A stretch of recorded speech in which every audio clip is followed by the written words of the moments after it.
Good afternoon, everyone. This is Imposter Custer, joined here by GK12303. We are live from Piscataway, New Jersey, for Uh, the big Big Ten showdown between the Indiana Hoosiers and the Rutgers Scarlet Knights. As customary, we will start out with a quick review session from the weekday games. The big Washington yeah, for the Huskies, and it gets a lot worse as they lose out on a chance for a bowl game with a 44-28 loss to the Buffs. What are your quick thoughts here? yeah. Latavius Murray really turned on the show against them. Really held this team, held the ground, and held this team up to their win. I think big thing here is turnovers.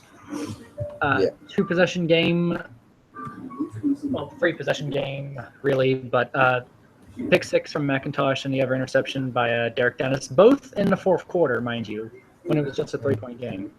Latavius Murray had a very great game, but McIntosh really blew any chances the Huskies had. yeah, Onward to Tulsa and Navy, the midshipmen came out with a 31-13 win. I'm in Miles here. Very accurate on the day, found the end zone quite a bit. Joshua Darby stepping up for once with yeah. huge 119 yards, 2 touchdowns. What are your thoughts Definitely, here? definitely. Miles and Darby really had this dynamic duo working with for them so far, and if they continue this, they could really go forward. Without a doubt. Miles on the ground was also big, 93 yards, including the what was it? A 44-yard touchdown run in the second quarter to open up scoring. Tulsa will no longer be able to participate in a bowl game this year. Tulane going into Houston and upsetting the Cougars, denying Houston a shot at a sixth win. Tulane comes out with a 25-21 win, and Preston Tolliver did not find the end zone, but reeled in 198 yards.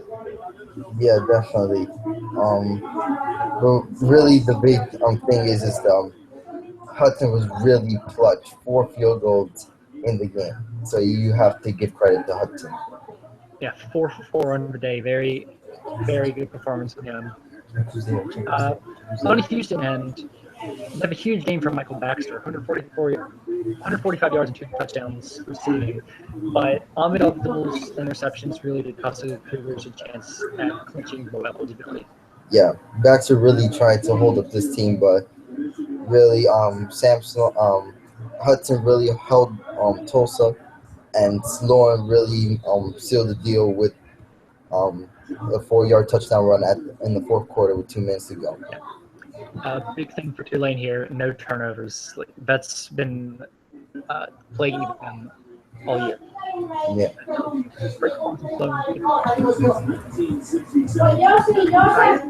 Virginia Tech at Duke, an ACC showdown in Durham, but the Hokies run amok with a 44-21 victory. Cal Jefferson of a pair of picks, but it is Matthew Dobbs with a very impressive performance here. Joseph Dickerson had 99 yards receiving a touchdown. Lucas Freeman with a pick six to open up the scoring in the third quarter. But Virginia Tech got off to a super fast start. Duke just really had no chance in this game.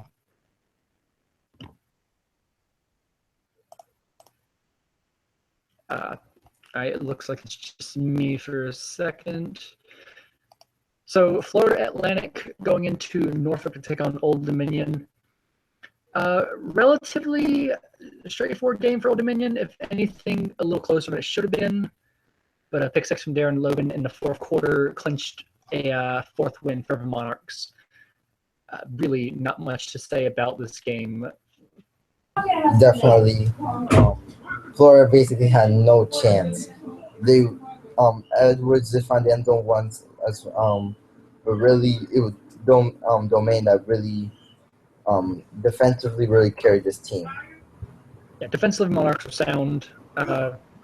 Logan came up clutch in the fourth, but offensively, neither team really did impress. Yeah. All right, on to your game here. Louisiana Tech going to Birmingham to take on UAB. One of JB Blacknell's lesser performances, which is saying something. 108 yards and 2 touchdowns isn't considered one of his best. But a pair of picks from Lucas Shea and a interesting ground game, I do say. Yeah. Yeah. Our ground game was non-existent. Shea threw the ball 36 times, 63 times. He did have 345 yards and 2 touchdowns, but then um, gives back 2 interceptions. Blacknell really carried UAB on the ground. So you have to give props to Blacknell and UAB. Defense really didn't come up in the clutch though. Ellis Yeah. Burks had a third quarter interception, just surely the interception to close out the first half.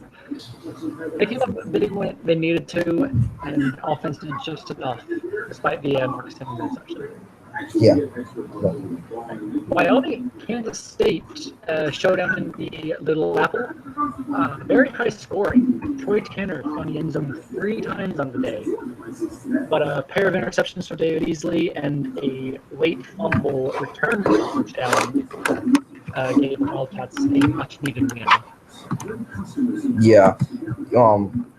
Elijah Murphy really set the tone of the game. Really dominating on the ground. Two touchdowns for 116 yards. Really set the tone. And then Minnow as well going in the air. They were forced to be reckoned all over, including as well the defense. There was no stopping Kansas State this game. Yeah, honestly, this is one of the better performances offensively I've seen from the Cowboys. Well, actually, from both teams. Yeah. That's a thing to say about both defenses. Yeah. Tanner really did shine for Wyoming with 3 touchdowns, but that fumble really hurt them at the end. This was almost a near perfect day for Tanner, but one slip up, trying to carry this team to victory, literally. Yeah. Just he cracked at the end, and the Wildcats defense was able to make him pay for it. Very entertaining game they had. Yeah. Hawaii and UNLV Mountain West showdown, and boy, was it a showdown. A Brian Perry interception, or Brian Perry pick 6, made this a very close game, but Hawaii was able to hold off the Rebels. Yeah. 5 touchdowns from Lucas Payne and only 6 incompletions. Very, very good game for him. Definitely. I mean, when you have a quarterback who's gonna get you 400 yards and 5 touchdowns, and when he turns the ball over only once, I mean, you can't say anything else but that. Yeah. And there was 5 different receivers with a touchdown because for some reason they don't have another guy on the receiving sheet.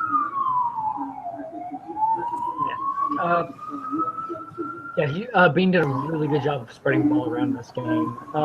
UNLV did try to make this a game, like a 28-0 Hawaii lead halfway through the third, and then you get 2 Noel Minor touchdown runs to cut the deficit in half. Throw into the pick 6 in the fourth and a pair of field goals, but it's just not quite enough.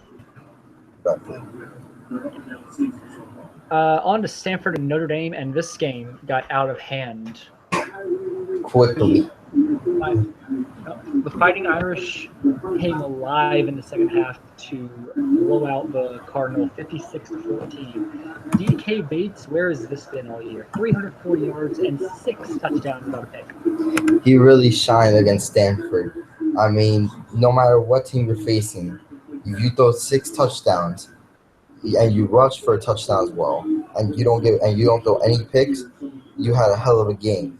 And he really told us what he can do when the time is right for him.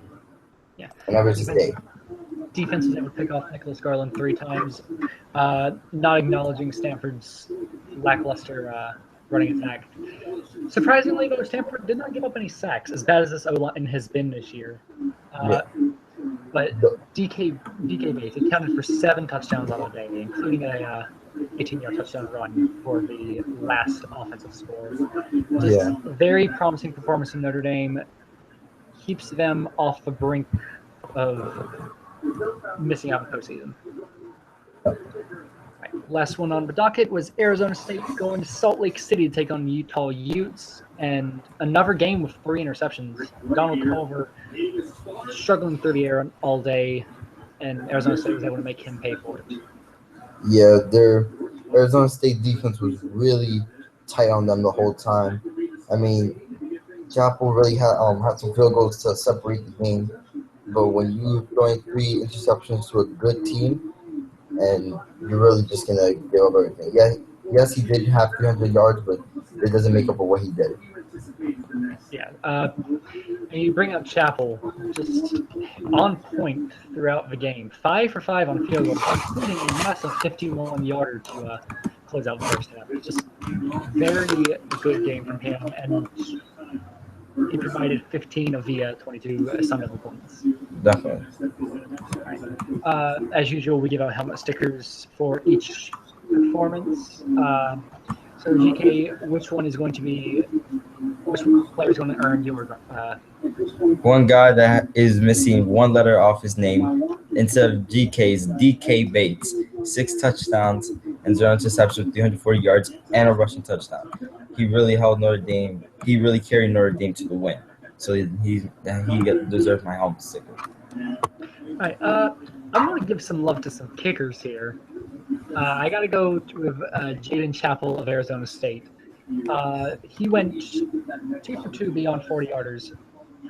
Hit that 51-yarder to close the first half, and really did separate Arizona State from Utah. Without his leg, it'd be 7-7, not 22-7. And the other guy won. I'm going to cheat here and give it to 2 people, but they're both kickers. David Hudson of Tulane. Yeah. This is fair because they're kickers. Yeah, the kickers. 4 for 4 on the day. Led Tulane to the upset win over Houston, and also 2 for 2 beyond 40. Yeah. Each day for kickers.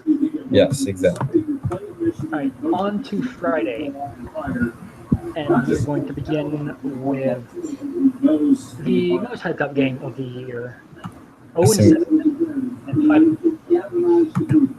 Very cold night, and for Memphis, it was a cold performance.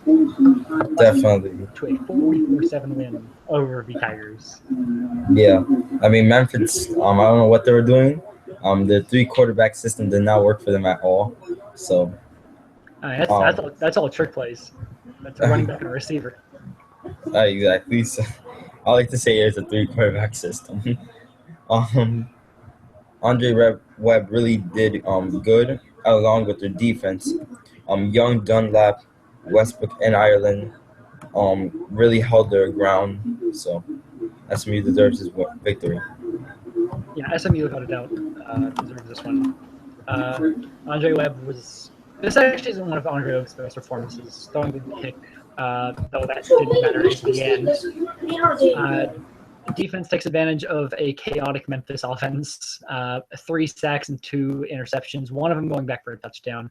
Just absolute domination from Mustangs to clinch bowl eligibility. Yeah. On to ECU and UConn. This game was much bigger last year. Not so much this year. Behind 167 yards and 2 touchdowns from Marshawn Miller, the Huskies pull out a 27-21 victory over the Pirates. Yeah, this was not expected at all. Miller really showed why he probably is one of the best running backs in the nation. He showed why he should be considered that. On the flip side, I've been ragging on the ECU coach for having Carver throw it so much. Here's why you shouldn't throw it so much. A pair of interceptions, including a crucial one with 3:28 to go in the game.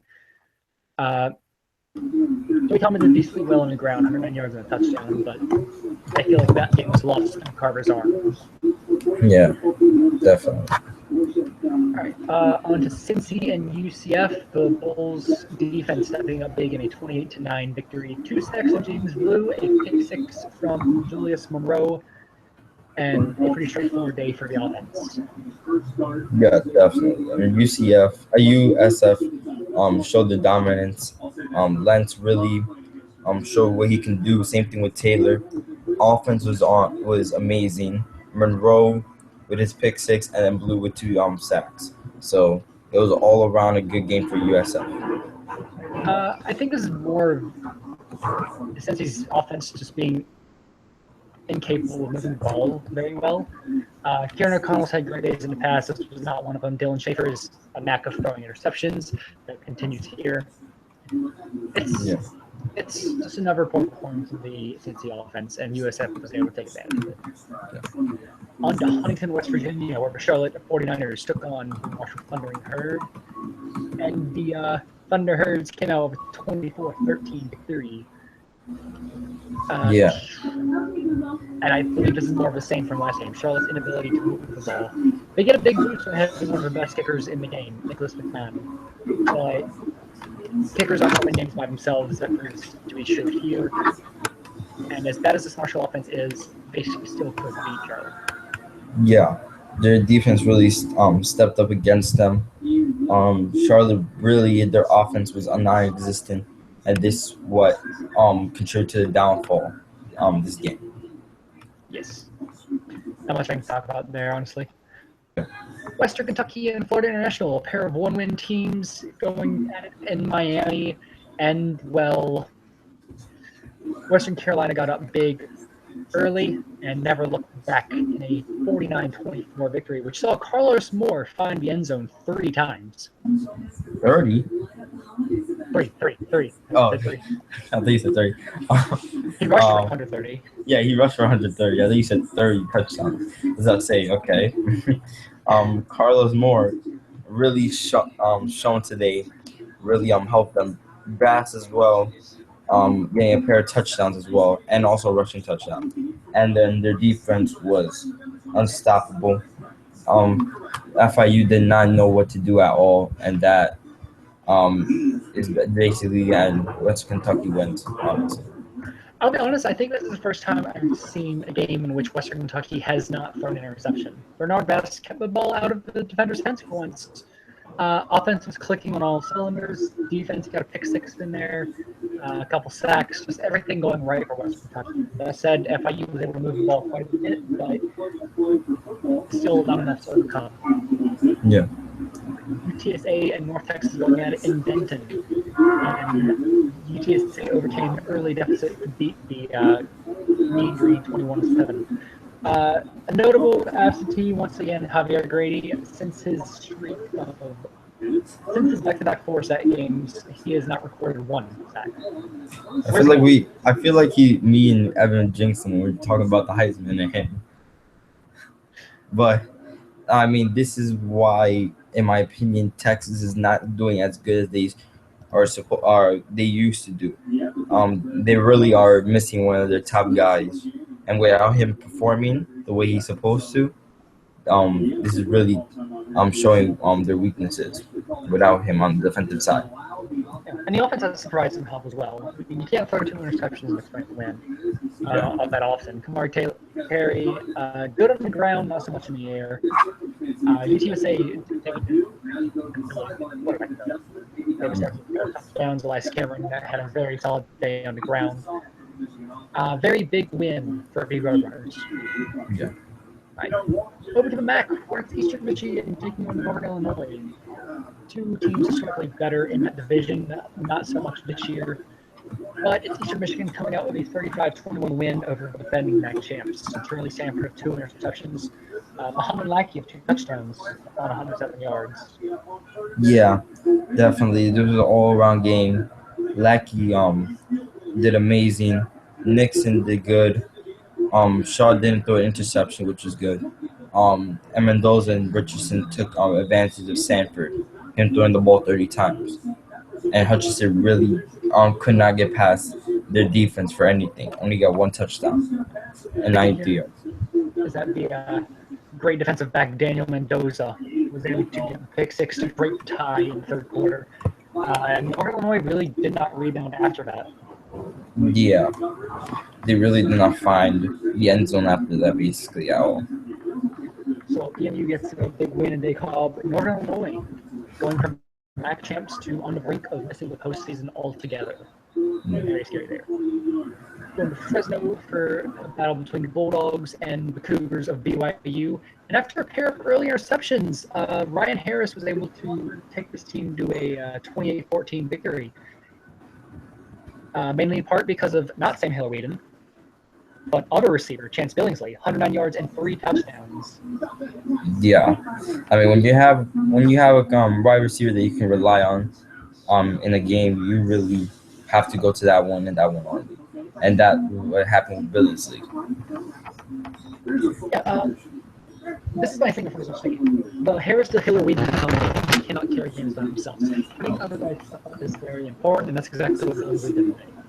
Yeah. On BYU side, Varela was able to throw 2 picks away, including a crucial one in the fourth quarter. This is just a very yes. Okay.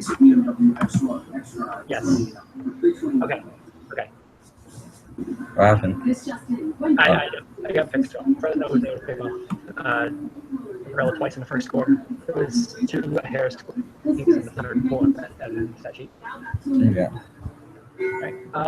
San Jose State and New Mexico, the Lobos came out with a 34-7 victory behind Tom Stacy and a massive receiving performance from Vincent Ortiz. 239 yards and 30 touchdowns. He almost had as much yards as Theo Link had, and he's a quarterback, and Ortiz is a wide receiver.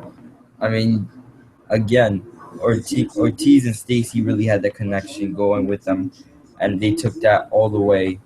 And they took New Mexico they took New Mexico along with them for the ride and took them to a win.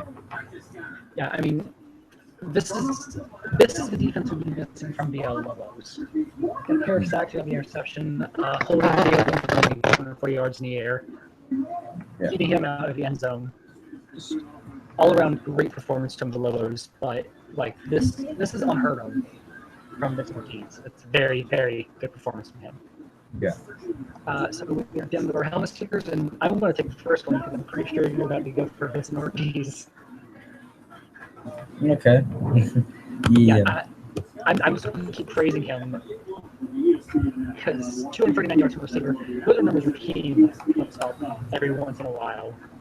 So to see someone else do that, especially in a game that New Mexico needed to win, it's very, very impressive. Very fantastic from the big man. Yeah. For me, it's gonna be his teammate Tom Stacy, who had 422 yards and 3 touchdowns. I mean, when you have a quarterback doing that, and not only just to Ortiz, but when he's just doing this in general, getting the team touchdown, moving them up the field. I mean, if you have a quarterback that's unstoppable, you're gonna win the game no matter what. All right, sounds super good. All right, so a couple big games today. We're going to start with the morning slate. I'm going to pick out a few games. You tell me, you give me your thoughts on them. And I'm going to start with a rather interesting one in Tallahassee. The Syracuse Orange have a chance to lead in the bowl season, but they have to go through number 1, Florida State. Yeah, I'm gonna go with Florida State on this one. I mean, they've been unstoppable the whole season. This team, I feel like you can't beat through. I know Syracuse is a good team. I know they have the talent to beat them, but I don't think they can. All right. Syracuse has struggled against decent defenses. I saw them perform decently well, but not great against Georgia. They were absolutely dreadful in the loss to Clemson. Yeah. And the other loss was, of course, shootout with Virginia Tech, but we all seen that defense has not been great. Florida State is one of the best defenses in the country, hands down. Yeah. Shamar Addison, outside linebacker, will do everything in his power to shut down Jalen Bishop. It's just a matter of Syracuse can move the ball. They're not going to stop Elijah Harden, Benjamin Schiller, and Luke Cobb. Florida State is going to score, and they will score often. If Syracuse can keep pace, then this game will come down to the wire. If not, then they'll have to wait another day for the bowl game. Yeah. Number 20 Temple going to UCF in what is a very, very enticing AAC matchup. Yeah, definitely. Those two are good team. Very good teams. Temple is being shown. Try to show what they have against UCF. And I feel like UCF is going to take the win over Temple. Temple is a very good team, very good talent, very good defense. But I think UCF has the talent and has the confidence to pull the win up. This is a revival season of J.J. Robinson. Finally, it's not Ricky Lewis doing all the work for Bial's offense. For UCF, it's not quite the case. Uncertainty at quarterback remains. Denoris Jackson is that offense. We've seen Temple's defense come in time and time again. So UCF is going to have to move the ball. Denoris Jackson either has to be at his very best, or the players around him have to contribute in some way. Defensively, J.J. Robinson and Ricky Lewis are going to run the ball. Everyone knows this. UCF has a pretty solid defense, so stopping them will make for a rather low-scoring game, in my opinion. Not sure. Not going to say who's going to win, because this is a really tight game, without a doubt. All right. What's one morning game you're personally looking forward to? One morning game I'm personally looking forward to is gonna be it's really not a good slate, but I'm gonna say Louisville versus Boston College. Good team, good game. All right. This game, Louisville has been somewhat good against teams with better offenses. We saw them hold Florida State under 30. We've seen Louisville just keep games close, even though they're a average team at best. Yeah. This game being in Louisville could make for a potential upset. But I don't know if they have the talent to keep pace. Prince Matos is going to shut down that run game, though, because here Watts is not going to be able to run the ball as effectively. It's just, can the defense contribute to Randy Roberts' woes throwing the ball? No. And offensively, can Maurice White continue this hot trend he has of just bowling over people? I do agree. This has a chance of an upset here. Yeah. All right, and one more in the morning slot. One game that I'm looking forward to. Another one is I mean, there's not really that many good games on the Saturday morning slate, but I have to go with your game, NC State versus North Carolina. Two Carolina teams going at it. State versus the Tar Heels. It's gonna be a very good game. I think the State's gonna win, obviously. I'm gonna step in because I can't talk too much about this, but You don't have no confidence. Okay. I'm just saying North Carolina has a lot of talent. They do, but well, you're right. They do have talent. They do have a game plan because they actually had a coach for a while. But really, 2-5 versus you who are 4-4.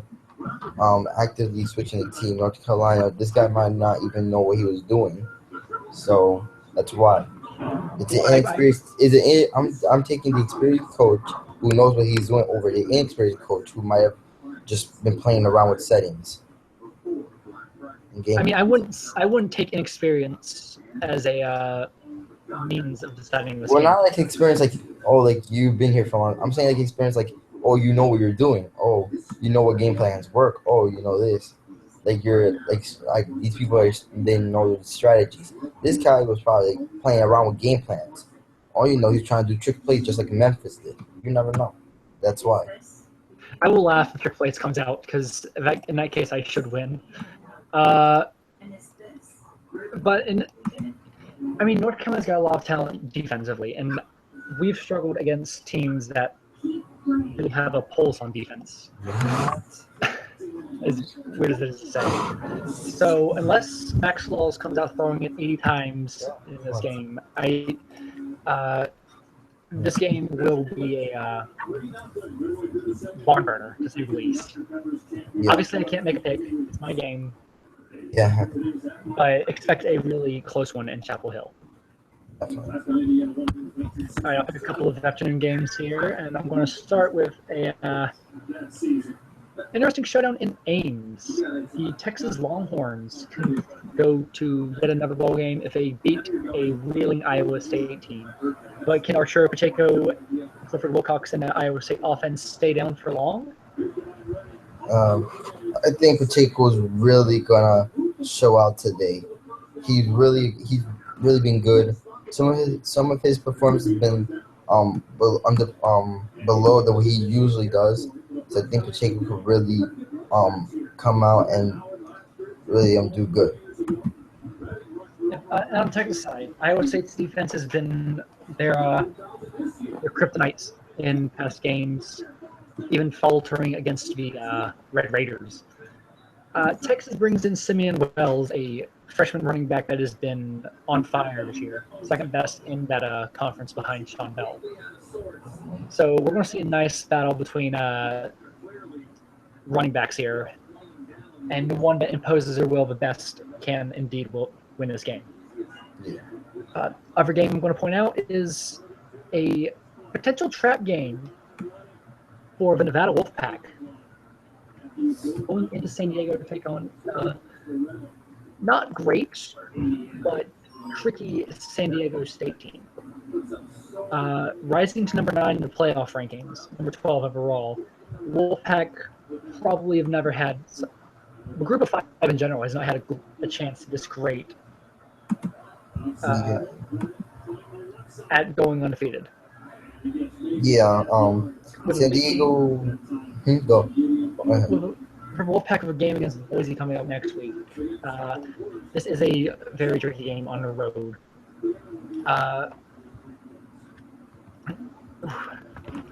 And we've seen Nevada's defense step up time and time again, absolutely nullifying Curtis Henry last time out in Logan.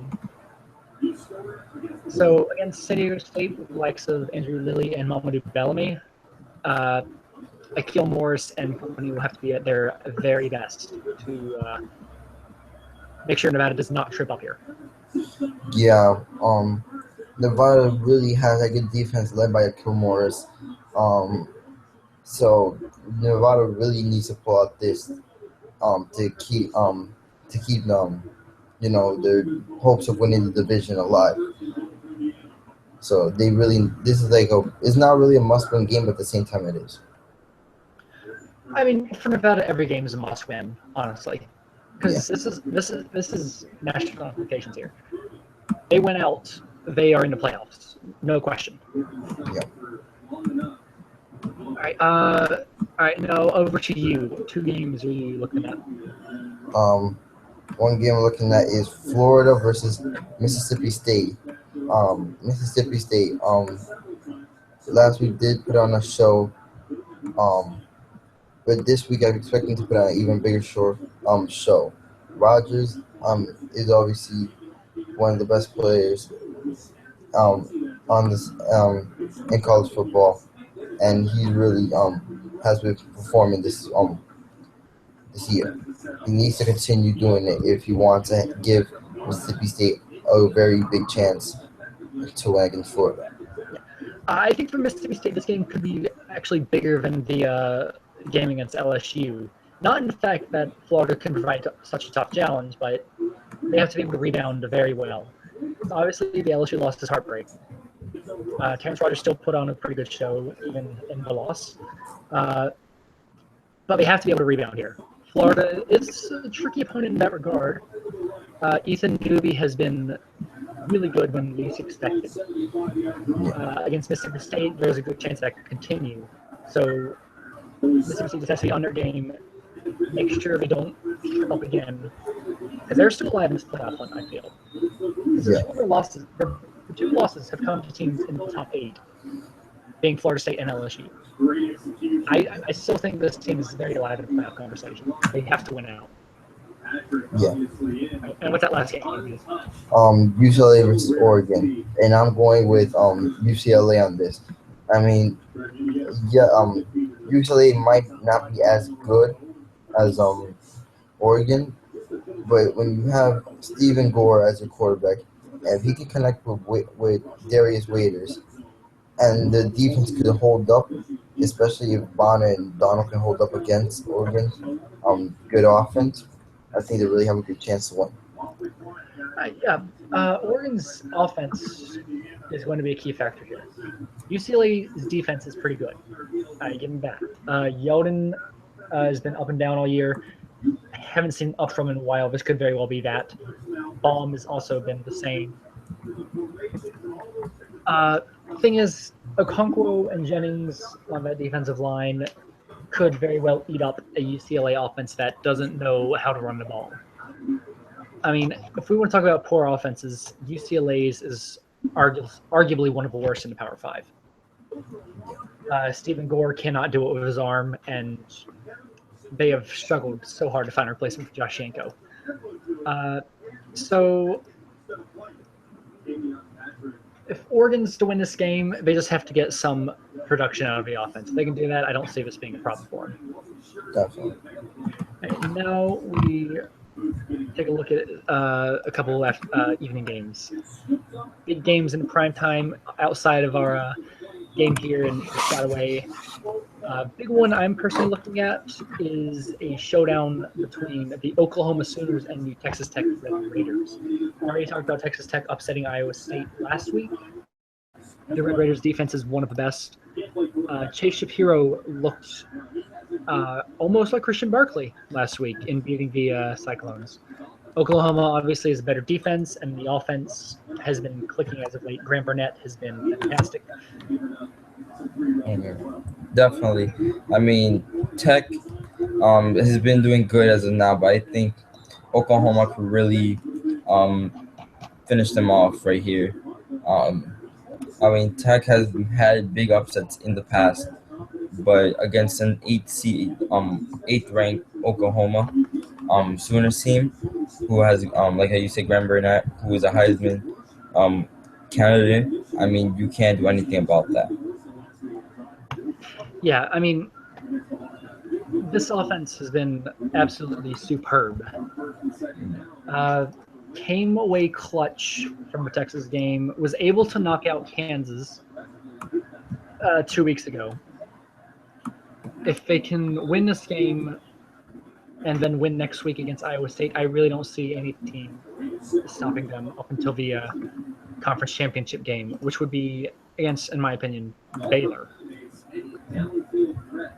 But in order for this game to go the Sooners' way, we're going to have to see more from players outside of Burnett. Yeah. Most notably, Maurice White on the ground. The freshman running back has to give him help because Texas Tech secondary is among the best in the country. Yeah. All right, let's swap over to a game you're looking for. I'm looking forward to let me go back to this. Nebraska versus Minnesota. And I think Nebraska is gonna win here. Sean Hamilton, Marcus Williams, Hendrick, these are very experienced players who know what they're doing, who know what they're getting into against Minnesota. Their defense has been unstoppable this year, in my opinion. They only had 2 losses, but they're still a very good team. They have a lot of good talent as well. So I think Nebraska is going to come out over Minnesota. All right. So last week we saw Minnesota trip up against Illinois. Illinois' defense is obviously great, and I think we finally saw the fall of the double Robbies. Minnesota is going to have to get that offensive groove back because this is just the beginning of a really tough stretch for the Golden Gophers. After this game is a home date with Northwestern, road trip to Maryland, and then the Purdue-Wisconsin double to close out the year. Yeah. They cannot afford the trip up if they're to get back on track for the playoffs. That said, the experience of Sean Hamilton and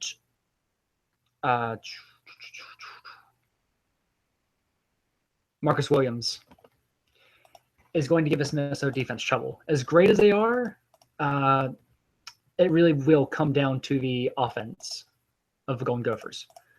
Back on my end, I'm finding great intrigue in Arizona Southern Cal.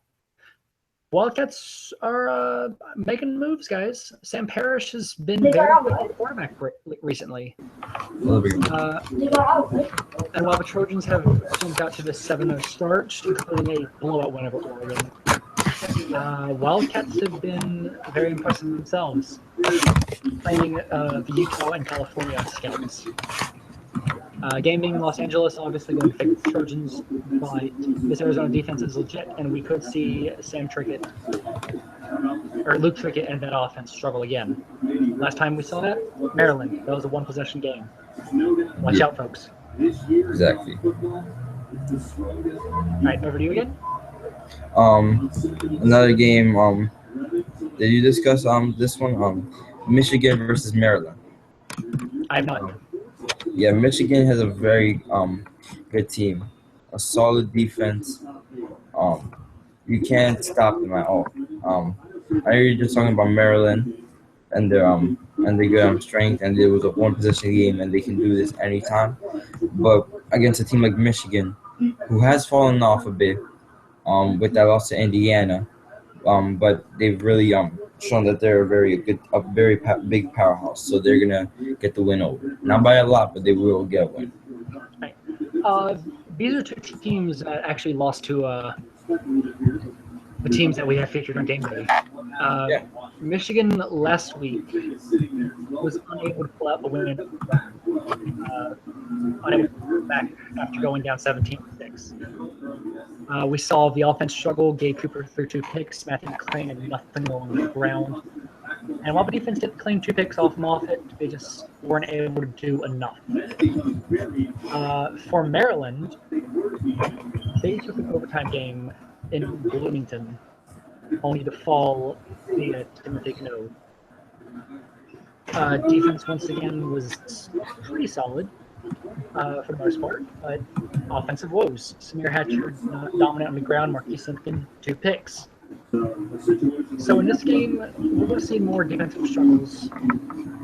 Gabe Cooper probably going to throw a couple picks. Same for Marquis Simpkins, although we've come to expect that. So whichever offense can make the big plays will win this game. Yeah, definitely. All right. So we'll go ahead and take a look at the. Okay. All right. This comes to me. So we'll get to that in a second. We can talk a bit about Heisman, but nothing's been added since Reed and Morris. So nothing really has changed despite performances. So let's discuss these new playoff rankings. Those have come out. And what are we discussing again? So I didn't hear. The new playoff rankings, the first edition. This will keep us up to date with who is actually in the playoff field at the current moment and who's out. Definitely gives us help making our predictions in that regard. So the playoff rankings have Penn State number 1, which has gone against the general judgment that the Noles are the best team in the country. Wait, I'm confused. Where is it at? The blog post. I'll link it in the Discord. Okay. Yeah, Penn State put it number 1, Southern Cal 2, and then the ACC double, Florida State 4, respectively. The general idea has been that Florida State was number 1, and Clemson was outside the top 5. Yeah. What do you think about this? I think they're overrating Penn State. I mean, Florida's done best out of everybody. I'm not just saying that because of the record. Florida has been doing better than everybody on this list. So Florida should be number 1. I'll disagree in saying that they haven't been doing the best.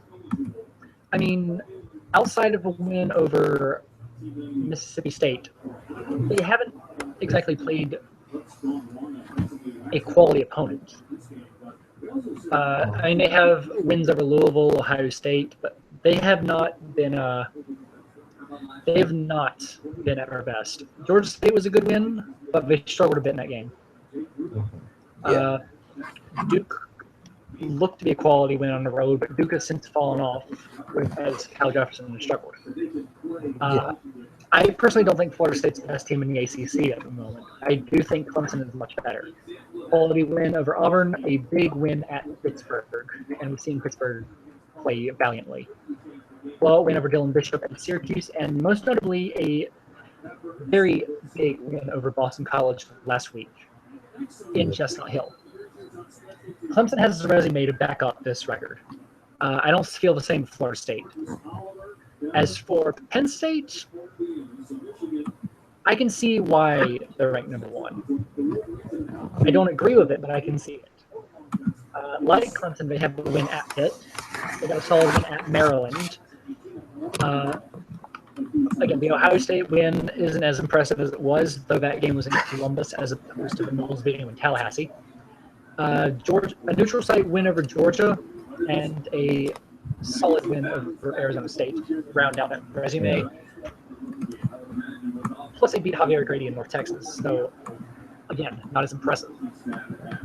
Still, they've got the resume. I don't think it's as good as Clemson's, so I don't necessarily agree that Penn State should be number 1 over Clemson. Yeah. But I mean, it'll pull itself out eventually. One thing I think they did get right here is not who they included, but who they excluded. They're suffering their first loss last week. I do believe Michigan's outside the top 15. Who, the Michigan? Because for the longest time, we've been ragging on how they haven't played anybody. Penn State, Florida International, North Texas, Akron, those wins at home obviously don't mean much. Yeah. Including the win in Tennessee, Joe goes in with that. Indiana, that's a different case because Indiana's looked much better, but still not one of the better teams in the Big Ten. And then they come across Rutgers. And Rutgers beats them. The first legitimate team they play, they lose to. Yeah. Their schedule has, I'd say, more legitimate. Maryland, which they play this week.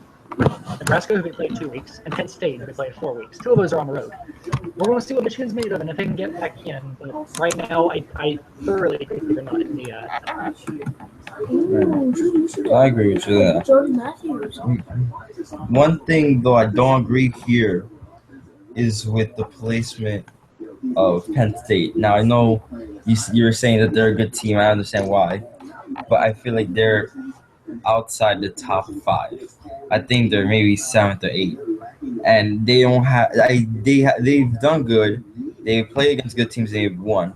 But their talent does not translate what they've done. I feel like those games that they've won, I feel like those are fluke games. I'm not trying to put Penn State down in the ground or anything at all. I'm just saying that their talent does not show what they actually done. In my opinion, the talent is less of what they've done. I got to disagree here. They've got one of the better quarterbacks in the country, Tanner Bowman. Ricky Vega's come along as a running back, and the defense has been arguably best in the Big Ten. You can argue whether these are games they should have lost, and I do agree that they've won games that honestly they could have and should have lost, most notably Georgia and to an extent Pitt. Yeah. But that doesn't mean that they don't deserve to win, because they do. I feel like how you just said, there was like 1 or 2 games that they should have lost. I feel like if they had lost those 2 games, 1 or 2 games, I bet you they would not even be in the top 15. Because if you see a trend, like all the teams that have had at least 1 loss are outside the top 10 except for Oregon. Everybody else is lossless. They all have wins. They're undefeated. That's the thing. I mean, I feel like there's teams like Wisconsin and Illinois that should be in the top 10, but they're not. They're outside. I'll get on those two in a second, but with 2 losses, and I'm going to say both to Georgia and Pitt, then yeah, they wouldn't be top 15. If they lose to one of them, I still say they're They're top 15, yeah, but they wouldn't be number one, not even top 5, maybe not even top 10. They lose. They lose. They're not in the top 5 without a doubt. And no, but they're not even in like top 10 if they lose one game. If the loss is to Pitt, I argue that they will be top 10. But of course, it's it's like all low top 10, maybe like 9 or 10, but not 6 or 7. That's what I'm saying. But this is all theoretical, of course. They did beat Georgia. They did beat Pitt. And I think they do deserve a top 3 spot. Maybe not number 1, because I thoroughly believe Clemson earns that spot. They will have chances to boost that resume, of course. They've got Indiana, they've got Rutgers, and then they've got a road date with Michigan, all after this game with Michigan State. Yeah. Who do you think is your biggest winner out of this group? This group, I think. Wait, what do you mean? Like, if who a team that's like overrated? No. Like, who benefits from this playoff ranking the most? I think Purdue, because most people would really sleep on them since they have so many good teams in the Big Ten that they will sleep on them. They have this really helps them. This really shows how other people think about how good Purdue is. Because people, when you talk about Purdue, you think about, okay, I mean, Matt Jones is good. Really, who else do you have? But when you have Purdue there, they really should to look at Purdue and say, this is a good all-around team. I'll bet you after the win at Wisconsin last week, no one's going to be sleeping on him anymore. But yeah, CJ Sheffield has been solid. I do agree that Purdue is a big beneficiary of this. But I think this is about where they should be placed, especially considering their win last week. My biggest winner, and I think this should be everyone's number 1 answer here, the Nevada Wolfpack have gone under the radar. Well, not exactly under the radar, but haven't been regarded as a top 10 team this year. Because like people think that Akil Morris is like carrying the team, right? Because they haven't played that many big names. But if you look at the schedule, big win over Virginia, big win over Virginia Tech, and a very nice win over Hawaii. Those are the 3 big wins, and I do think they're 3 very good wins, especially considering the way Virginia's played as of late. That defense is one of a kind, arguably the best without a doubt the best outside of Power 5, and would honestly be among the top 5 nationwide. And they have the best defensive player in the country, and Akil Morris. Yeah. Group of 5 in the top 10. Group of 5 not named Houston. That's the first time we've seen that in a long time. So for them to go up from like right at the bottom of the top 20 to number 9 in this ranking system, that just boosts their possibility of getting to the playoffs by a good 150%. It's very, very. Understand what you're saying. Give me 1 second.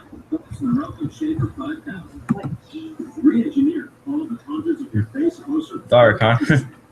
All right, I needed some light in here. Yeah. All right, and who do you think is the biggest loser in this ranking? Like who gets hurt the most here? Oh, who gets hurt the most? I'm gonna say Baylor. I mean, Baylor does have competition, but Baylor does have good talent. It's either Baylor or Oklahoma that really loses. They should be ranked higher, and now because they have really good talent around them. I feel like we already know Big 12 is only going to send one of 2 teams, Oklahoma or Baylor. No ifs, ands, or buts. I feel like with this ranking, we're going to see that Big 12 will only send 1 team in this playoff, and with both of them being at the bottom end of the top 8, it kind of confirms that. So Baylor either has to go perfect or hope that they get enough quality wins to afford a loss to Oklahoma. I think the biggest loser here is going to be the bottom of this top 15. That's Minnesota. I had them up to number 5 personally last week. Big loss here to Illinois, and with the lack of quality showing up here, we thought Iowa would be good. They're not. We thought Miami would be a quality win. They're definitely not. And Iowa State just lost to Texas Tech. Minnesota's big wins are taking hits here. The only one that's remained consistent here is Temple. Granted, all those wins are on the road. That's very good. It's probably why we're still in the top 15. But it's a very big hit to quality, and they cannot afford another loss, period. In the Big Ten, you normally expect a 2-loss team to get in. But the way Minnesota's at right now, I don't see that happening. Okay. Yeah. All right. As for a personal top 8 in the playoff, I, of course, am abiding by my rule that I can't have more than 2 teams from the same conference in the top 4. So I'll start with my number 1 here, and I've said it a couple times already. I do believe Clemson deserves to be the number 1 team in the country. Huge quality wins, gets a big one at Boston College, one of the tougher places to play in recent years. All they've really got left on their schedule is that showdown with Florida State, and that's a home game. Defense has been legit. Marquise Reed has been playing better as of late, and Jamel Armstrong and that offense have gone very hard in the paint. I do believe thoroughly they're the top team in the country. All right, over to you, number 1. My number 1 is Florida State. I mean, they're an all-around team. I've had them there since I started here in Gameday, and I'm still gonna have them. Good team. People like to think that they're overrated, because they haven't had good quality wins. But wins are wins, and if you have a good, talented team around you, like there's nothing that's gonna stop them. Honestly, I have Florida State number 2, but since it's my playoff format, I have them at number 5. But I do agree they are deserving of the top spot. I just drop them because I feel Clemson has more quality than Florida State. That said, Knowles have a big win at Mississippi State. Other than that, though, you got to give me a good win. They play at BC next week. They play Clemson in 3 weeks. So they have a chance to make a statement. My number 2 is going to be Southern Cal. I do believe the Trojan. I'm still not riding the Trojan high horse, but Southern Cal's got some good wins and some good talent. Luke Trickett, of course, has been solid. They will have to benefit from a big game against Arizona here, and Auburn next week. All right, over to you. LSU. Hollis, Huff. I mean, you have amazing offensive round. Your defense is solid. Is a good. Your defense is solid. The main focal point here is your offense with Elias Allen Hollis getting the ball to Van and Maddox. You keep doing this, and you're gonna get in higher. All right. Over to my number 3, which is actually the same as your number 3. The Penn State Nittany Lions. I said top 3 team. I do agree, top 3 team. If they can just continue to go up and take a... Ooh, cannot speak today. They can get these wins over Indiana and Rutgers, then I feel like even if they lose to Michigan, they can still make the top 8 playoff. They've got a good road ahead of them. Yes. Right, thank you. Anything you want to elaborate on that? I think you explained it good. All right. So I'll explain on your number 2 since LSU is my number 4. Big win over Mississippi State. That puts them in the driver's seat of the West Division. Again, huge win. You said it best. The offense is starting to really take form. Allen Hollis and Huff have been great. Receiving core has been all right. And the defense really did step up against the Bulldogs. Only big game left really is the showdown with Arkansas to end the season. If they run a slate, again, definite playoff team. assuming there's no collapse in SEC East against some team not being Tennessee. If it is Tennessee, then they'll be fine. All right, over to your number 4. My number 4 is USC. Good team, good all around team. You can't really their offense is hard to stop, and once their offense starts going, it's game over for you. Defense is also solid. They hold on to them when offense is faltering. Defense picks up the slack. It's basically a good all around team that on one side is not good, the other side can do good. So, all right. I've already talked about my number 5, which is Florida State. You can talk about your number 5. I can just elaborate as you finish. Purdue. Matt Jones, C.J. Sheffield, are two is like a very good combo. You can go in the air or on the ground. The defense is maybe one of the best. Not. Oh no. What am I talking about? Their cornerbacks, you can say, are one of the best. With Chaney and Westbrook, and you still have Brown. Their safeties, Reyes and Kaysen, are two amazing. So you can basically say that their secondary is very good. So that's why I have them at number 5. All right, and I have Purdue at number 6. I do believe they've got big wins over Nebraska and Wisconsin that they so dearly needed. Matt Jones and C.J. Sheffield have been working in perfect harmony so far, and the defense is finally convinced me. And that's saying something. Continue like this. As far as I know, the only big games they have left are a home date with Illinois and a road game with Minnesota. Win one of those, and you guys should be fine. Especially when it comes to taking the West Crown. All right, over to your number 6, which is also my number 7. Yes. We're basically have the same teams all over again. Oklahoma is the Sooners are a very good team. You can't doubt them at all. They're a very good team. Graham Burnett is amazing. White as well, a good freshman who's gonna improve as his career goes on. So a very good defense. So this is basically a good all-around team. Right. Yep. Oklahoma comes in at number 7. Graham Burnett's been super good so far. I feel like they will trip up if they come across a team with a really good secondary, and Maurice White cannot carry the load if that happens. That said, that hasn't happened yet. And if that continues against Texas Tech and Iowa State, this team has a very good chance of going 12-0 and potentially 13-0 against whoever wins the South.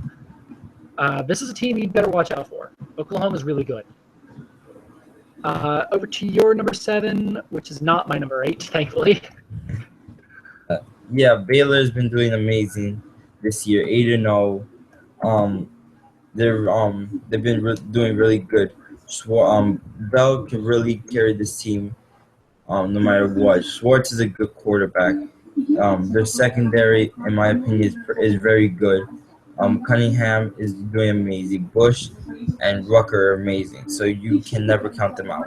All right, I'll talk a bit about Baylor in just a second because I've got an interesting thing with them. My number 8 is going to be Nevada. I do have the Wolfpack in the top 8. Again, one of the premier defenses. I don't see anyone on the schedule tripping them up from here on out. Fresno does provide a tricky challenge. Vikings at home. Villanova does the same, although their late season collapse kind of hinders that.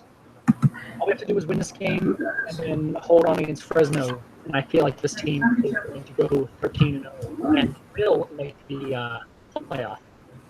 And your number 8. Clemson. It's all about the defense. Marquise Reed and Cray are both amazing players. But when you talk about the cornerbacks, Douglas and Reed, Holiday and Nobles, their secondary is probably one of the best in the whole nation. So when you come up again, you better have your offense ready. All right, yeah. So when I think of Baylor, I personally think this is the most overlooked team this year. Quietly riding out to an 8-0 start. Big win at Kansas last week. They've also got a win at Oklahoma State and a win at Auburn. 3 big road wins over top 30 teams. Not sure where you guys have Oklahoma State placed. The schedule from here on out is quite favorable, in my opinion. West Virginia's been struggling defensively. TCU's just a mess. Texas Tech doesn't have the offensive firepower to challenge Baylor. And Texas provides an interesting case. Simeon Wells is the offense, and I feel Baylor's better towards the pass. That one could be a tricky game, but I feel Baylor can run the table going into a potential undefeated showdown with Oklahoma in the conference championship game. What I have considering is Nevada. Nevada is a very good team. The Wolfpack, the offense is decent, decent. But when you have Akil Morris really holding that defensive, the defense really close, and then you have Knox and Whitehead who are they're not that good, but they really can hold you. They really can hold them. Watkins and White are very good. So when you have the defense really holding you, you really are really good. It's really good. Yeah, I just feel Nevada's defense is going to be the reason they make it. But don't count out my offense now. Jordan Goodwin's been pretty solid at quarterback, and Patrick Edmondson has made a very good first impression on us. Yeah, but really it's all about their defense. Their defense really is the main focal point in this team. Oh, I mean, I'm not disputing that. I do think Nevada's defense is the bread and butter. It's just that offense can step up if need be. Yeah, definitely. All right. I want to see if Storm can shoot me his spreads. Yeah, his spreads real quick. It's all right. So we can talk about potential upsets or picks against the spread. Why didn't you can't come on the show so you can? I don't think you can. Okay. No, because he could talk to us about it. Well, let's talk a bit about our game of the week, shall we? Oh yeah. Rutgers, big game in Piscataway in the East Division. Definitely. Rutgers is basically the underdog, which Storm Software said they're not, but I feel like they are underdogs after Indiana put out some huge wins against other teams, especially notably Michigan, I believe. But really, I think Rutgers is going to win. Moffitt, a very good quarterback. You have Franklin, who's amazing. Allen, who can come out of nowhere as well. So this team, along with the defense, which is solid, and the secondary is amazing. So you can never count this team out. Oh god.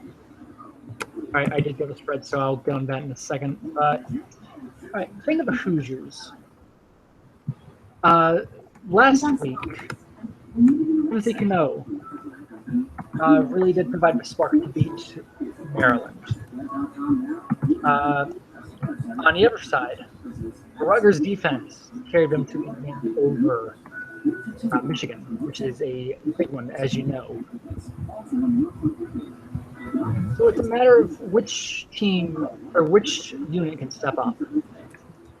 For the Scarlet Knights, will we see the offense that showed up last week and the offense that came to light against Illinois, in which they were shut out?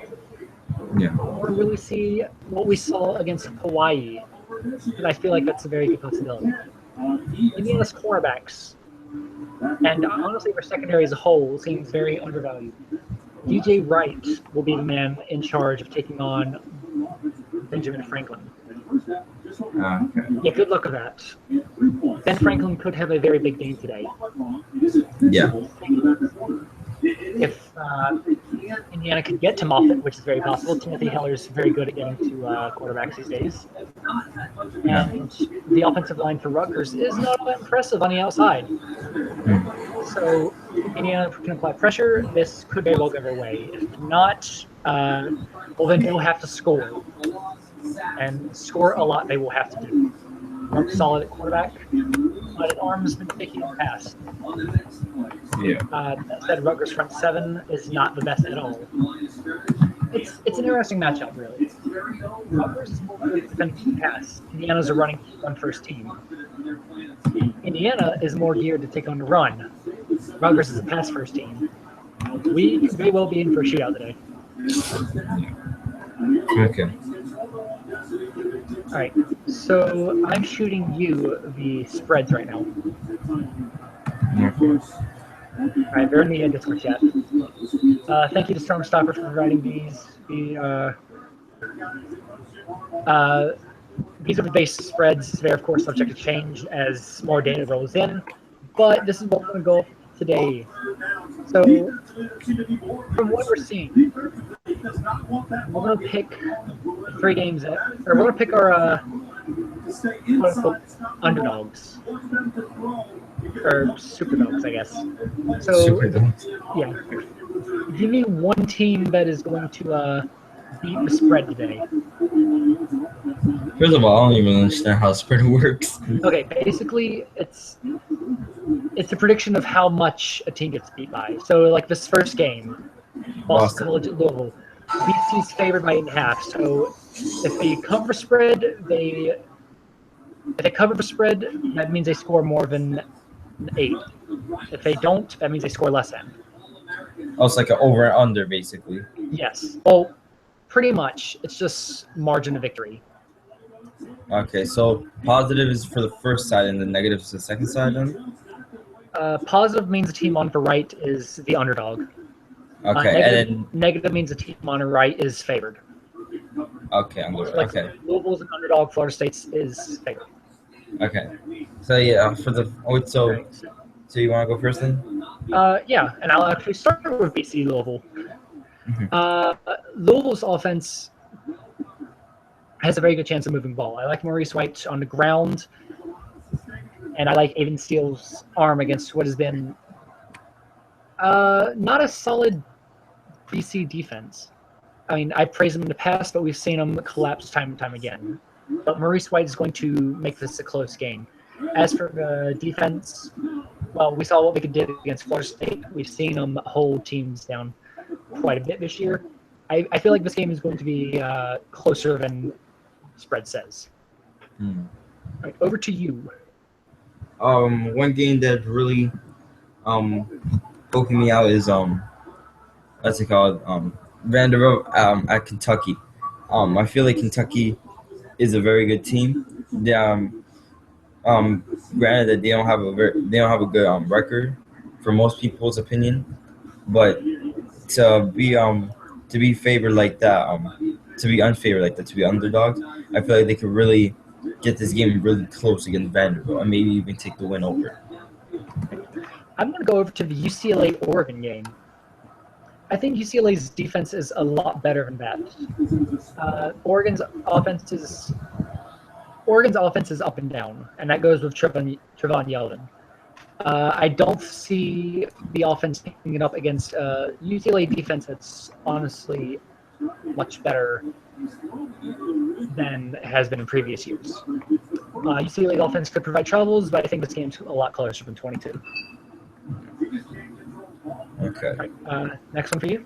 Another game that's really I don't know how to feel about this is Oregon State versus Washington State.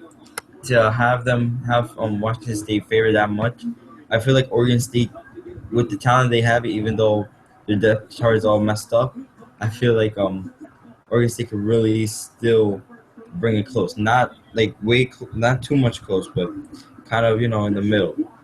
I don't think they're gonna lose by that much, in my opinion. All right. My last one is going to be a game in the MAC. Ball State takes on Toledo, and the Rockets are favored by 28.5. Don't sleep on these Cardinals, folks. Austin Laws is a really good running back, and there's been one game every year that Ball State just kind of comes out and blows everyone away. Last year, that game was Western Michigan, where they won 31-10 with the quarterback switch.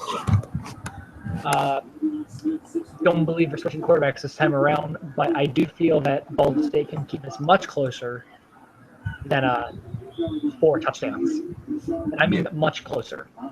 Yeah. Right. Um, another game that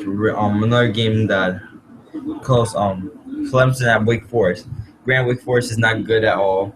Grand Wake Forest is not a good team. But I feel like Wake Forest can still score more touchdowns than that. I feel like they're not going to lose by 34 points. So Wake Forest might give up 4 touchdowns, but they won't give up 5 to lose completely, to have a blowout loss. All right, that's a fair assessment. Now to my personal favorite, upset alert. Take 3 of these and tell me which one of these are complete upsets. Which of these underdogs wins outright? And I will start by saying I'll start by saying Arkansas wins outright over Auburn. At 5.5, obviously not a huge underdog, but Sean Sitton and Tyron Chambers have been supremely good, and I'm not convinced of Auburn's defense, let alone their secondary. Game being in Fayetteville definitely helps Razorbacks. I do think Arkansas takes a win outright. Over to you. Another game that really is pushing me is the game at Nebraska versus Minnesota. Granted, like how I said, it's not a big game, it's not a big lead, but I feel like Nebraska could really beat Minnesota. They're a very good team, so they have very solid defense. So I think they're able to stop Minnesota. Yeah, I have to agree with you on that one. That's basically just saying Minnesota's at home, so they should win. I do think Nebraska takes this game, especially at -3, but that's a different story. Sean Hamilton, Marcus Williams, that offense is good, and while Minnesota's defense is pretty good, it's going to come to a point where the offense cannot do much against Nebraska's defense. All right. We don't have that much more to talk about, so let's go ahead and What happened? I think we're just going to go ahead and make these picks for the day. Got it? So let's just go ahead and run through all of these.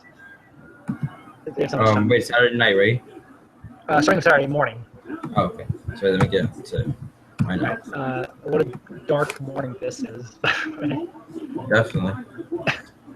Chicago was confused because ESPN said it was 6, 9, and 12 p.m. So we were all confused, thinking he was going to do it at 6 o'clock in the morning. Oh, no, never. No. I was supposed to wake up at 4 o'clock in the morning for some reason. I mean, it's a good excuse to wake up that more early. To swim games. All right, so let's start here with BC and Louisville. Who do you got in this one? Louisville. Louisville, amazing team. Yes, Boston College as well is a better team than Louisville, but I think Louisville's defense can stop Boston College. I'll go flip side. I think Louisville keeps this game close, but I do think BC will win this game. Expect a low-scoring defensive battle, though. Syracuse and Florida State. Florida State, in my opinion. Florida State has been the best team in the nation. Syracuse, yeah, they're very good, but I feel like Florida State will beat them, and expect them to beat them by 2 touchdowns. I think 2 touchdowns is generous. I love Syracuse, and I love what Dylan Bishop's been doing, but come on, this is a really good defense. Florida State's going to win this game by about 3 or 4 touchdowns. I like the Noles in this one. Down to Wake Forest to Clemson. Clemson is winning, but not by how much Storm Stalker said that they should lose by. I think Wake Forest loses by 4 touchdowns, but not by 5 touchdowns. We know that's an awful team, but they are good enough to hold off Clemson to 4 touchdowns. I'll take Clemson, obviously, but I do agree with you there. I think Wake keeps it a little closer than that. Kyle Palmer should have himself quite a few yards, but again, Clemson's going to win this game and win big. All right, keeping in the ACC, it's Pittsburgh at Miami. Pittsburgh, no doubt about it. 23rd ranked. Miami has not been doing good at all, so expect Pittsburgh to win by a lot, in my opinion. I do agree with you there. Pittsburgh is going to take this game handily, and Miami will go from ACC champs to ACC chumps. Big one for Pittsburgh. Down to the MAC where it's Buffalo and Miami, Ohio. This is honestly my favorite morning game for a reason I will explain in just a bit. What do you got here? I got Miami. Miami has a new coach. Miami has some very good talent.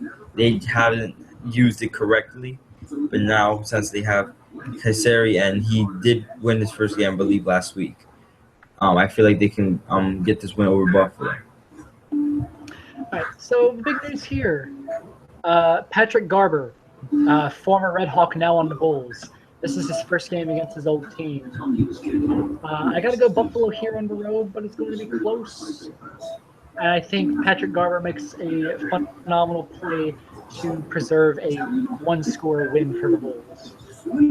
All right, SEC country, it's Vanderbilt and Kentucky. Vanderbilt, no doubt about it. Kentucky has amazing talent. Kentucky will keep it close, but in the end of the day, Vanderbilt will come up with the win. I do agree. I think the Commodores get a solid win here in Lexington. Yeah. Back to the MAC, it's winless Ball State and one loss Toledo. Ball State will lose, obviously. Not how much they're gonna try to keep it close, but obviously Toledo will beat them by 20 points, in my opinion. Not so fast. I think this is that out of nowhere game for Ball State. I think Ball State wins this one outright. Yeah. All right. Next is my game, NC State at North Carolina. I can't pick, so this is going to go straight on you. I'm going with you, North Carolina State. They're obviously the better team. They do have a game plan, obviously, but I think with the talent that they have, won't be enough to stop NC State's defense. All right, so I'll name one key to the game. What playmakers step up on either side? Will Logan Pruitt be able to enforce his will on the ground, or can Keith Harley do it for the Wolfpack? On defense, who turns the ball over more? Both teams have struggled with turnovers, namely interceptions. Which quarterback doesn't do that? Is it Blake Fry or is it Max Laws? And last in the morning slate, number 20 Temple at UCF, a big game in Orlando. I'm gonna go with wait, you said which one? Oh, Temple UCF. Yeah. Temple's gonna win. UCF is a very good team, but I think at the end of the day, Temple has the offense to hold off UCF. I'm going to go with Temple here in a very close game in Orlando. I don't think UCF's offense can do much more outside of Norris Jackson. And I think J.J. Robinson makes enough plays in the air, not on the ground, to give the Owls their 7th victory of the year. Up to the afternoon slate, where we start with West Virginia at number 7 Baylor. No question about it. Baylor will win. Their offense is unstoppable, and against a weak West Virginia team, they will lose. Even though they do have J.C. Weldon, they will lose against Baylor. I do agree that Baylor will win this game. Rather close, because I feel like West Virginia's offense still has a few things left in them. West Virginia just continues to underperform. I think Baylor runs away with it. Well, no. Baylor wins a close one. and move to 9-0. Texas in Ames against Iowa State. Iowa State is going to take this win. They are very good at, even though Longhorns have an amazing defense, unstoppable, but I think Iowa State has the talent to overcome that. This is honestly a really big toss-up game for me. I think I'll go with the offense that moves the ball the best and doesn't turn it over, and I think it's going to be Texas. I like Pacheco in that offense, but I feel like an interception or two from Wilcox will indeed set this game in favor of the Longhorns. Going to UTEP and Rice, Conference USA matchup. Rice is going to take this no matter what. Rice is probably one of the best teams besides Southern Miss in CUSA. Against UTEP, who's a dumpster fire of a team. I think Rice will take this one, and will take it by a lot. I have no arguments there. It's going to be the Owls in a big one. Going to the Mountain West, a couple games starting with Boise State and Air Force. I'm going to go with Boise State on this one. Boise State does have, if Snead can avoid this interceptions, I think he's going to be doing a big game along with Garvin and Watson. And the defense can hold up, I think they can beat Air Force. I'm going to say Air Force wins this game, not because of the offense. Nico Kaufman and Xavier Valentin are obviously good, but Boise State's defense is also really good. I think the defense makes one or two plays, and that unheralded unit leads the Falcons to their 6th win. Skipping in the conference, it's Utah State and Colorado State. The loser will be on the fringe. Colorado State is arguably the best team. I think the defense is good, so I think the defense is solid, and Utah does not have the offense to overcome that. So I think Colorado is going to win. I'll go with Utah State on the road, actually. I think they have a better defense than Colorado State, and they definitely have the best receiving target in the conference. Well, second best in the conference, behind Curtis Henry. I think the Aggies will win this one. Oregon State at Washington State. Let's make this one quick, honestly. Washington, Oregon State has the talent, but they will not win. Yeah, Washington State wins this one in a blowout. I feel like 35 is almost too generous. UCLA at number 11, Oregon. UCLA, in my opinion, will win. They're obviously, they might not be the better team in anybody's opinion, but UCLA has the talent to beat Oregon. All right, I'm picking the Oregon Ducks here in a closer than expected game. Defense keeps it tight, but the defensive line is just way too much. To the SEC, it's Florida at Mississippi State. Mississippi State, they had a big game last week against Kansas. Last week against not Kansas, LSU, and I feel like they're gonna continue, and they will demolish Florida. I don't say demolish, but I do believe the Bulldogs pull out a win here. Florida doesn't have enough offensively to keep track with the Bulldogs, and Terrence Rogers once again shows why he is the best running back in the country.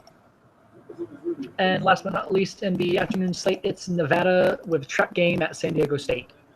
Nevada, this is a must-win game for them if they want to continue in the playoff race. Yes, I got Nevada, very close game. I do think Mamadou Bellamy is the guy that causes problems for this Nevada defense. Yeah. If he can be contained, Nevada wins this a bit more handily than what I've made it sound to be. But, again, big trap game in the Mountain West, but Nevada wins it.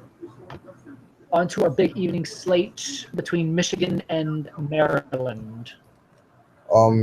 Michigan's always going to win. They've lost a few games that they should not have lost, but I think they still have enough talent in order to beat Maryland. If Maryland had an offense that didn't have Marquise Simpkins at quarterback, I would pick them. But I got to go Michigan ever so slightly over this Maryland defense. Oklahoma and Texas Tech. Oklahoma, no doubt about it. Oklahoma is the better team.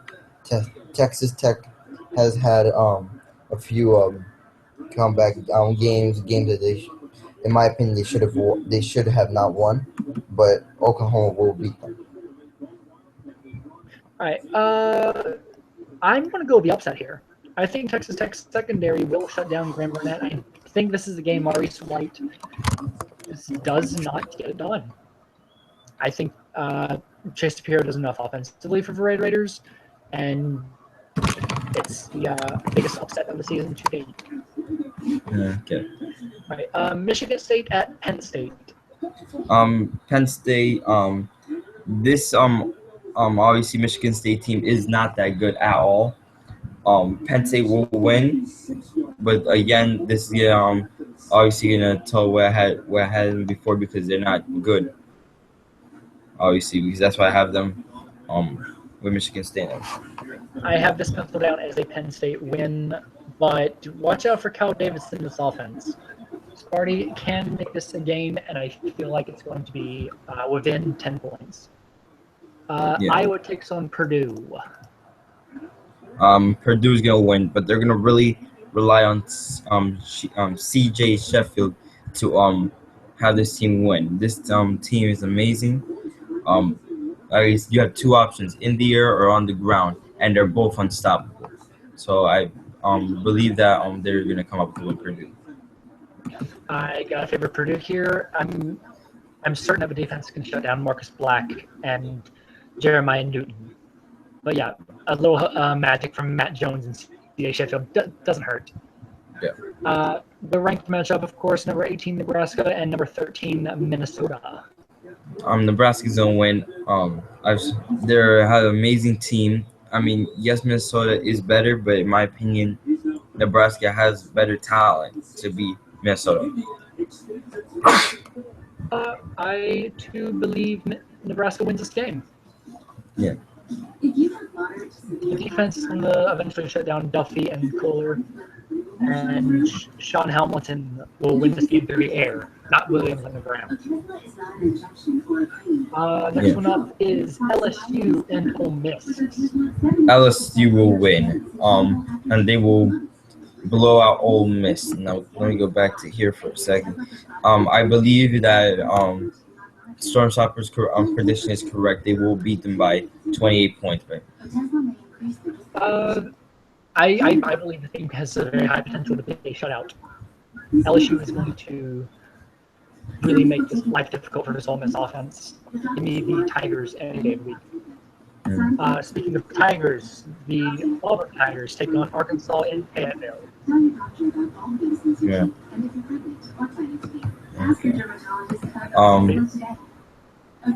What?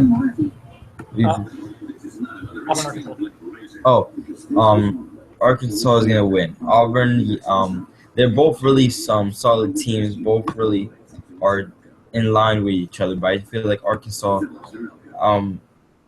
has the talent. Their defense is very good, and I think they can hold Auburn. Yeah, I have Arkansas winning this game. A few shaky moments on the defensive side of the ball, but same could be said of Auburn. I like Sitton and Chambers over Auburn's offense. Last one, Arizona taking on Southern Cal. Southern Cal is gonna win. This team is maybe one of the best, and I feel like against Arizona they have no chance. All right. Yeah, I'm going to go Southern Cal. I think Luke Trickett makes one or two plays at the end that really separates them from the Wildcats, but do expect a really tight defensive battle here. And that, of course, brings us to our game of the week, the Indiana Hoosiers and the Rutgers Scarlet Knights. Who do you have in this one? It's going to be a really hard decision, but I think Rutgers are going to win. Rutgers have a very good secondary. Elijah Moffitt is amazing. If he can get that ball to Franklin and Allen and De Silva, and their defense and their front side can hold on, and their secondary does what they're supposed to do, I think Rutgers can win this no matter what. Big player to watch today. I think you've already said Benny Franklin. He's going to be the man that runs amok against this Indiana secondary. Now, however, Timothy Cano will have something to say about that.